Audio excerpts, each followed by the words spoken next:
নমস্কার বন্ধুরা, আমি রীতা বাঙালি কুক হাউসে আপনাদের সবাইকে স্বাগত জানাই। আজ আমি আবার আপনাদের সামনে বেগুনের একটা রেসিপি নিয়ে চলে এসেছি। তো দেখুন, আমি এখন বাগানের বেগুনি কিন্তু তুলে নেব। আর এই যে আমার বেগুন গাছগুলো দেখুন, আর এই যে আমার বেগুন হয়েছে। বেগুন গাছগুলো কিন্তু আমার সাদা বেগুনও হচ্ছে আর ব্লু ব্লু বেগুনও হচ্ছে। এই যে বন্ধুরা দেখুন, বেগুনগুলো কিন্তু খুব আমার বেশি একটা বড় নয়। এগুলো দেশি বেগুন, কাটা বেগুন, খেতে কিন্তু খুব টেস্টি হবে আর খেতে কিন্তু দারুণ লাগবে। আমি বেগুনগুলো তুলে নেব। বেগুন তোলার জন্য আমি ঝুড়িটা নিয়ে চলে এসেছি। এই যে বন্ধুরা বেগুন, এইভাবে কিন্তু আমি বেগুনগুলো তুলে নেব।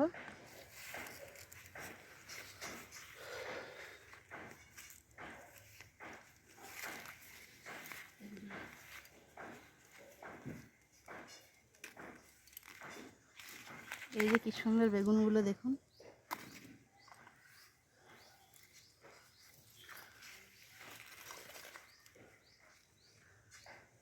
তবে দেশি বেগুন টেস্ট খেতে কিন্তু বেগুনগুলো কিন্তু খেতে কিন্তু খুব টেস্টি।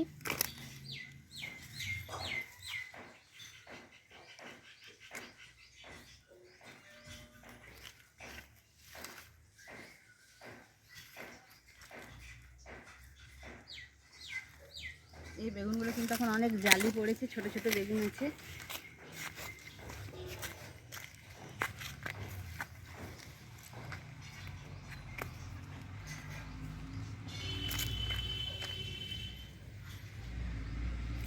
এটা তুলবো?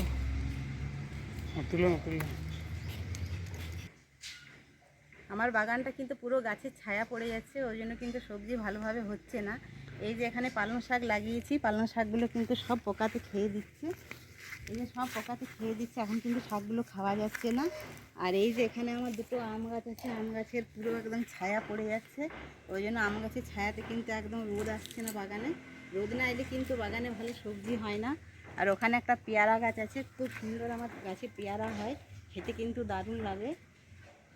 আর এখানেও আম গাছ আছে, শিশু গাছ, নিম গাছ, সেগুন গাছ, ওই জন্য হচ্ছে না ভালো আমার সবজি। আর ওই যে ওখানে টমেটোগুলো লাগিয়েছি, ওখানটায় একটু রোদ পাচ্ছে, ওই জন্য টমেটোগুলো এখানে আমার ভালো হবে। এই যে আমি এই বেগুনগুলো তুলে নিয়েছি, এই বেগুনের মধ্যে দিয়ে কিন্তু আমার রেসিপি হয়ে যাবে। এই যে কি সুন্দর বেগুন, একদম টাটকা বেগুন, খেতে কিন্তু দারুণ লাগবে। আর আমার গাছ থেকে কিন্তু আমি একটা পেয়ারাও পেড়ে নিয়েছি, দেখুন কি সুন্দর পেয়ারাটা দেখতে লাগছে। অবশ্য এখন আমার পেয়ারা শেষ হয়ে এসছে, এগুলো লাস্ট আমার পেয়ারা, আর যেগুলো আছে সেগুলো এখন ছোটো ছোটো আছে। তো চলুন, আমি বেগুনের মধ্যে কিন্তু আজ রেসিপি রাখবো। এই রেসিপিটা হলো আজকে দই বেগুন। আমি কিন্তু দেখুন বন্ধুরা, আমি কিন্তু বেগুনগুলো এভাবে কেটে নেব। এই বেগুনে যে কাটা ছিল, আমি কিন্তু নখ দিয়ে সব কাটাগুলো পরিষ্কার করে দিয়েছি। আর আমি বেগুনগুলো এইভাবে কেটে নেব।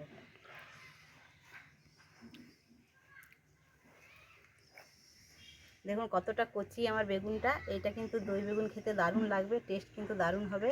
আর আজকের এই রেসিপিটা যদি আপনাদের ভালো লাগে, তাহলে কিন্তু একটা লাইক করে দেবেন, আর পাশের বন্ধুদের কিন্তু বেশি বেশি করে শেয়ার করে দেবেন।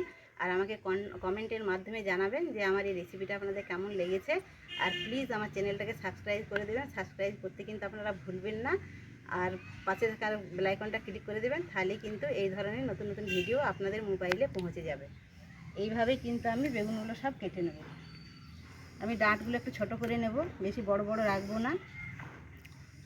আর বেগুন কাটার সময় কিন্তু সব সময় জলে রাখতে হয়, নাহলে কিন্তু বেগুন কালো হয়ে যায়।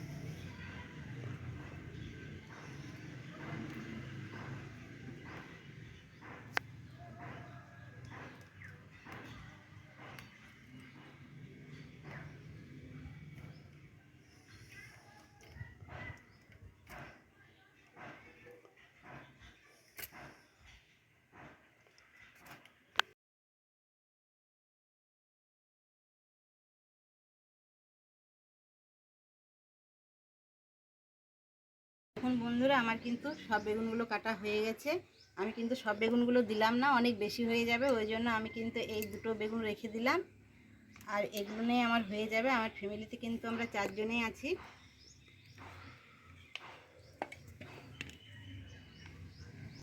আমি কিন্তু গ্যাসের মধ্যে কড়াই বসিয়ে দিয়েছি, আর আমি কিন্তু আজ সাদা তেলে রান্না করব। আমি তেল দিয়ে দিয়েছি, তেল আমার কিন্তু গরম হয়ে গেছে। এবার আমি বেগুনগুলো নিয়ে লবণ আর হলুদ মাখিয়ে নেব ভালো করে।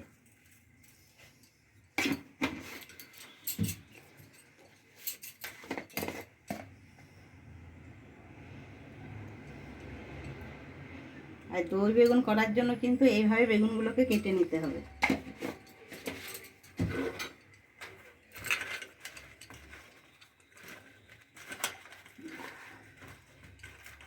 এইভাবে ঘষে ঘষে ভালো করে আমাকে লবণ আর হলুদটা মাখিয়ে নিতে হবে।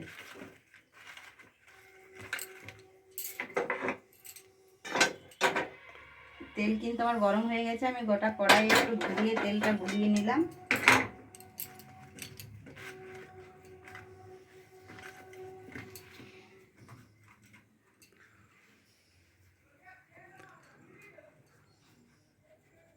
এবার একটা একটা করে আমি বেগুনগুলো কড়াইয়ের মধ্যে দিয়ে দেবো।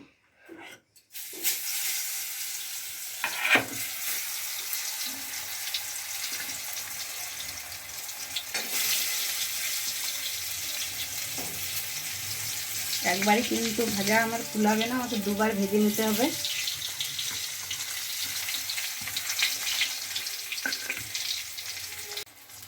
দেখুন বন্ধুরা, আমার ভাজা হয়ে গেছে, আমি এগুলো প্লেটের মধ্যে তুলে নেব। কি সুন্দর দেখুন দেখতে লাগছে বেগুনগুলো। আর বাগানের বেগুন খেতে কিন্তু দারুণ টেস্টি লাগে। তবে আজ আমি নিরামিষ, পুরো সম্পূর্ণ নিরামিষভাবে রান্না করব, পেঁয়াজ রসুন কিন্তু কিচ্ছু দেব না।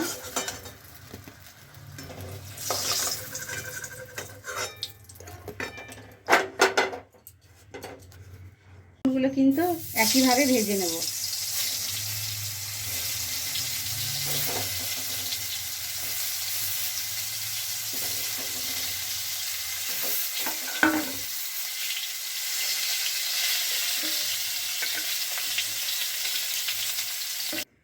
দেখুন বন্ধুরা, আমার কিন্তু সব বেগুনগুলো ভাজা হয়ে গেছে। এবার আমি নামিয়ে রেখে দেবো এক সাইডে। আর আমার কড়াইয়ে তেল ছিল, আমি আর একটু তেল দিয়ে নিয়েছি। আর এখানে গোটা জিরে একটু ফোড়ন দিয়ে নিলাম। এখানে থেতো করা আদা আমি দিয়ে দিচ্ছি তেলের মধ্যে। এখানে টমেটো কুচনো আছে, দিয়ে দিচ্ছি। এখানে দুটো কাঁচা লঙ্কা চেরা আছে।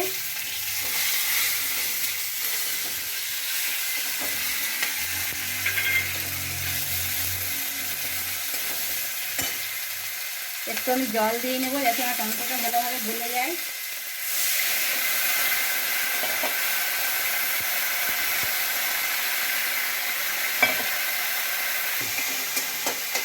এখানে আমি 1 চামচে কাশ্মীরের লঙ্কা গুঁড়ো দিয়ে দিলাম।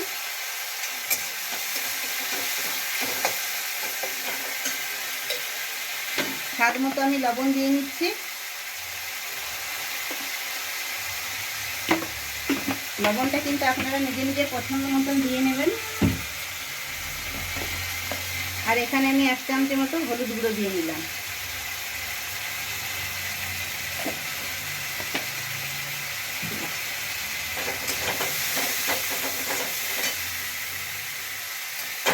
এখানে আমি টক দই এবার দিয়ে দিচ্ছি।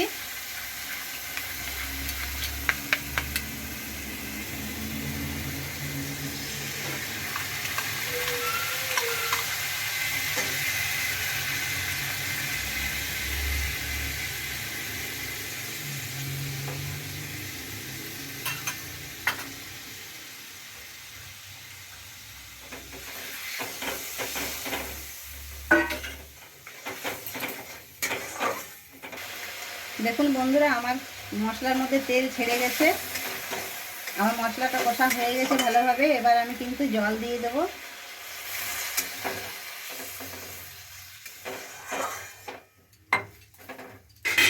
আর ফুটে ওঠার পরেই কিন্তু আমি এই বেগুনগুলো দেবো। আর এখানে কিন্তু আমি আজ ভাজা মশলা দিয়ে এই রেসিপিটা বানাচ্ছি। এখানে আমি ভাজা মশলা আমি তৈরি করে নিয়েছি। এখানে ভাজা মশলাতে কী কী আছে আপনাদেরকে সেটা আমি বলে নিই। কী কী আছে সেটা আপনাদেরকে আমি বলে নিই। এটাতে আছে জিরে আছে, গোটা জিরে, গোটা ধনে, গোটা গোলমরিচ, আর পানমৌরি, শুকনো লঙ্কা দুটো, আর তেজপাতা। এগুলো আমি ভালোভাবে কড়াইয়ে ভেজে তারপরে আমি এগুলো গুঁড়ো করে নিয়েছি ভালোভাবে। এই ভাজা মশলা দিয়ে কিন্তু এই রেসিপিটা করলে খেতে কিন্তু দারুণ লাগে, টেস্ট কিন্তু খুব দারুণ হয়। আর এটার গন্ধ কি সুন্দর, এই মশলাটার গন্ধও ভালো। এবার আমার কিন্তু ঝোলটা পুরো ফুটে গেছে। এবার আমি বেগুনগুলো দিয়ে দেবো।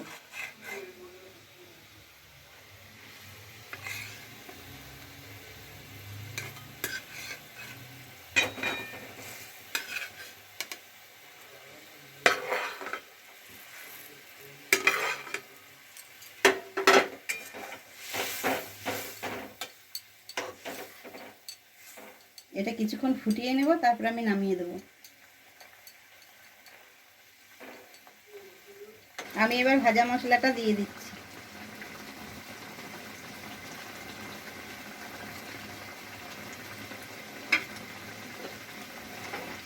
আমি গ্যাসটা অফ করে দেবো। এখানে কিন্তু আমি গরম মশলা দিলাম না, গরম মশলা দিলে কিন্তু ভাজা মশলার গন্ধটা একেবারেই চলে যাবে, থাকবে না, ভালো লাগবে না। ওই জন্য আমি গরম মশলার গুঁড়ো দিলাম না। আমার কিন্তু রান্না হয়ে গেছে, আমি এবার নামিয়ে নেব।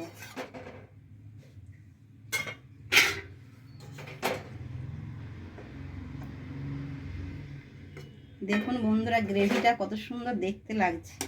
এটা খেতেও কিন্তু দারুণ লাগবে।